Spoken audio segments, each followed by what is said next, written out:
हमारे कर्म कर्म भी नहीं है, प्रतिकर्म है। कर्म वो होता है जो हमारे भीतर से आविर्भूत हो, और प्रतिकर्म रिएक्शन उसे कहूंगा जो बाहर से हमारे भीतर पैदा कर दिया जाए। एक आदमी आपको धक्का दे दे तो जो क्रोध पैदा होता है वो आपके भीतर से पैदा नहीं हुआ, किसी ने बाहर से उसको गति दी है, वो प्रतिकर्म है, वो कर्म नहीं, वो रिएक्शन है। आपने कभी कोई ऐसा कर्म किया है जो आपके भीतर से पैदा हुआ हो, जिसका आविर्भाव अपने भीतर से आया हो? कुछ कर्म किए होंगे जो भीतर से आए होंगे, लेकिन उनके आने में आप सचेतन न रहे होंगे, होश से भरे हुए न रहे होंगे। दो तरह के कर्म हैं हमारे, अचेतन भीतर से आने वाले और प्रतिकर्म बाहर से आने वाले। इन दोनों के बीच में जो मनुष्य घिरा है वो बड़े गहरे बंधन में है। लेकिन वो क्या करे? क्या वो अपने क्रोध को दबा ले? दबा लेने से कोई फर्क नहीं पड़ेगा। क्या वो अपनी वासनाओं को दबा ले? कोई फर्क नहीं पड़ेगा, क्योंकि जो उनके पैदा करने में मालिक नहीं है वो उनके दबाने में भी कैसे मालिक हो सकता है? जो उनके पैदा करने में मालिक नहीं है वो दबाने में भी मालिक नहीं हो सकता है। और अगर किसी भांति जबरदस्ती वो दबा ले तो उसका क्रोध, उसकी वासनाएं, उसके कर्म दूसरे रास्तों से प्रकट होने लगेंगे जो और भी खतरनाक होगा। ऐसा हो रहा है रोज। आप एक दफ्तर में काम करते हो और आपका मालिक क्रोध से भर जाए और गुस्से में दो शब्द बोल दे, तो शायद आपको अपना क्रोध पी जाना पड़े इसलिए कि जैसे नदी की धार नीचे की तरफ उतरती है, ऐसे ही क्रोध की धार भी नीचे की तरफ उतरती है, ऊपर की तरफ नहीं चढ़ती। आपका मालिक है, उसकी तरफ क्रोध की धार चढ़ाना खतरनाक है, वो जीवन मरण का प्रश्न बन सकता है। इसलिए आप पी जाएंगे, ऊपर से मुस्कुराते रहेंगे। झूठी होगी वो मुस्कुराहट, भीतर क्रोध उबल रहा होगा, लेकिन उसको पी जाएंगे, उसको संभाल के अपने घर ले आएंगे। मजबूत मालिक पर वो नहीं निकल सकता, तो कमजोर पत्नी पर निकल सकता है। घर आके कोई बहाना आप खोज लेंगे जिसका आपको पता भी नहीं है कि मैं बहाना खोज रहा हूं, जिसका आपको ख्याल भी नहीं है कि मैं ये क्या खोज रहा हूं। और कमजोर पत्नी में कोई बहाना मिल जाएगा, जो कि स्वाभाविक है। आदमी बहुत कमजोर है, उसके पास 25 बहाने। हो सकता है वो थाली भोजन पर उस वक्त जोर से पटक दे, और उसकी थाली पटकने में भी कोई और कारण हो सकता है।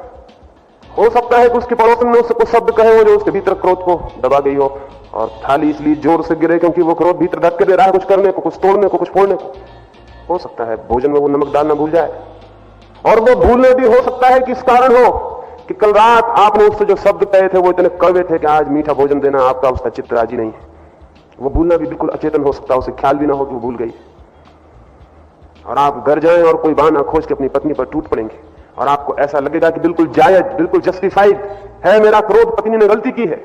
लेकिन अगर थोड़ा समझेंगे तो पाएंगे कि ये बिल्कुल यांत्रिक है। क्रोध कहीं और पैदा हुआ था, उसको आप इकट्ठा किए लिए आए हैं, वो बहना चाहता है। आप झूठे बहाने खोज के उसको बाहर है। पत्नी को आप मार सकते हैं, गाली दे सकते हैं, अपमान कर सकते हैं। पत्नी आपसे शायद कुछ भी नहीं कह सकेगी, क्योंकि हजारों वर्ष उसको समझाया गया है कि पति परमात्मा है, ये पति देवता है। और ये किसने समझाया? ये पतियों ने समझाया कि हम देवता हैं, हम परमात्मा हैं, हमको पूजना, और हम कुछ भी करें और कोई भी व्यवहार करें वो सब ठीक है। हजारों वर्ष की सिखावन का फल है कि पत्नी इसको पी जाएगी। लेकिन पत्नी का मन भी वैसा ही काम करता है जैसा पति का। थोड़ी देर में उसका बच्चा स्कूल से लौटेगा और वो कोई बहाना खोजेगी, वो बच्चे को मारेगी। इस मारने में बच्चे का कोई संबंध नहीं होगा। हो सकता है वो कहे कि तुमने किताब फाड़ डाली, हालांकि बच्चा रोज किताबें फाड़ के आता रहा था, लेकिन कल तक ये बात उसे दिखाई नहीं पड़ी थी, आज उसे दिखाई पड़ जाएगी।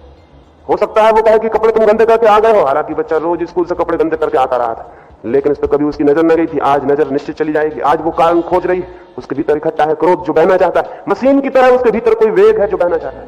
आज ये बच्चा पिटेगा, और बच्चे को पता भी नहीं होगा कि ये क्रोध बड़ी दूर से यात्रा करके आ रहा है। ये दफ्तर में उसके पिता को उसके मालिक ने दिया था। बच्चा क्या करेगा? अपनी मां को ना तो मार सकता है, ना गाली दे सकता है।